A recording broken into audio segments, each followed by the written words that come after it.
विश्व आदिवासी दिवस की आप सभी को बहुत बहुत शुभकामनाएं।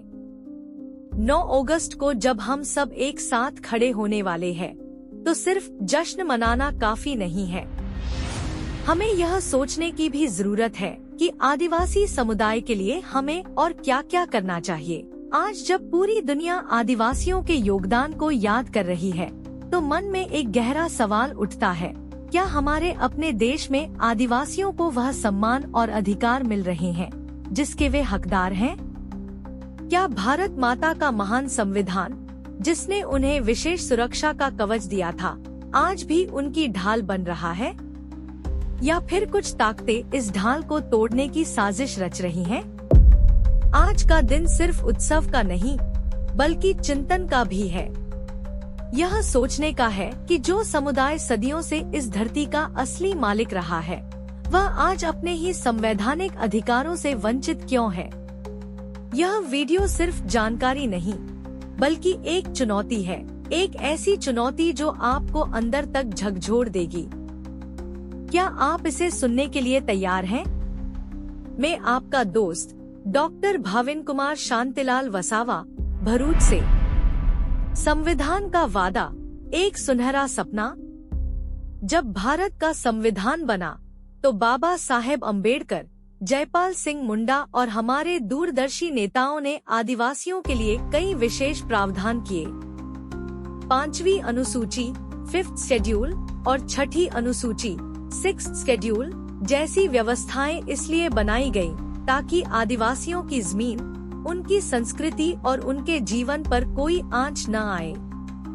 उन्हें ग्राम सभाओं के माध्यम से अपने गांव के फैसले खुद लेने का अधिकार दिया गया।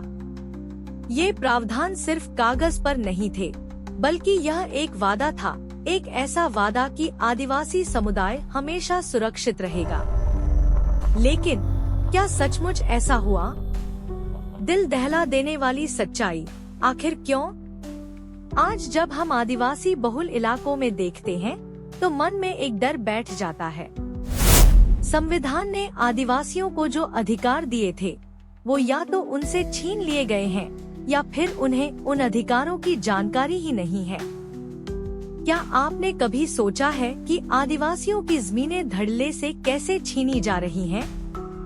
क्या आपने कभी सोचा है कि जंगल, जो उनका घर है, उनसे क्यों छीना जा रहा है? क्या आपने कभी सोचा है कि जल, जंगल, जमीन, खनिज का दोहन आदिवासी क्षेत्रों से क्यों किया जा रहा है, जबकि इन पर संवैधानिक अधिकार तो आदिवासी समुदाय का है? क्या आपको पता है कि पेसा कानून, जो उन्हें असली ताकत देता है, वह आज भी पूरी तरह से लागू क्यों नहीं हो पाया है? इन सवालों के जवाब आपको हैरान कर देंगे। कहीं न कहीं यह एक गहरा षड्यंत्र लगता है, एक ऐसा षड्यंत्र जिसमें कुछ राजनीतिक दल, कुछ राजनेता, कुछ नौकरशाह और कुछ तथाकथित आदिवासी नेता भी शामिल हैं। क्या ये लोग आदिवासियों को हमेशा अशिक्षित और गरीब रखना चाहते हैं, ताकि वे अपनी ताकत का इस्तेमाल न कर सकें? क्या ये लोग आदिवासी वोट बैंक का इस्तेमाल सिर्फ अपनी सत्ता की भूख मिटाने के लिए करते हैं? जागने का समय अब और नहीं सहेंगे।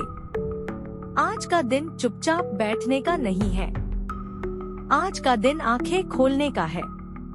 अगर आप एक आदिवासी हैं, तो यह आपका संवैधानिक हक है कि आप अपने अधिकारों की जानकारी रखें। अगर आप एक गैर आदिवासी हैं, तो यह आपकी नैतिक जिम्मेदारी है कि आप अपने आदिवासी भाइयों और बहनों के साथ खड़े हों, क्योंकि वही तो हैं जो जल, जंगल, जमीन और पर्यावरण की रक्षा कर पूरी मानव जाति को बचा रहे हैं। हमें उन नेताओं, उन संगठनों और उन लोगों से सवाल पूछना होगा जो आदिवासी समुदाय के नाम पर अपना उल्लू सीधा कर रहे हैं। अब समय आ गया है कि आदिवासी समुदाय एकजुट होकर अपनी आवाज उठाए। जब हम एक होकर अपनी लड़ाई लड़ेंगे, तभी हमारे संवैधानिक अधिकार हमें वापस मिलेंगे।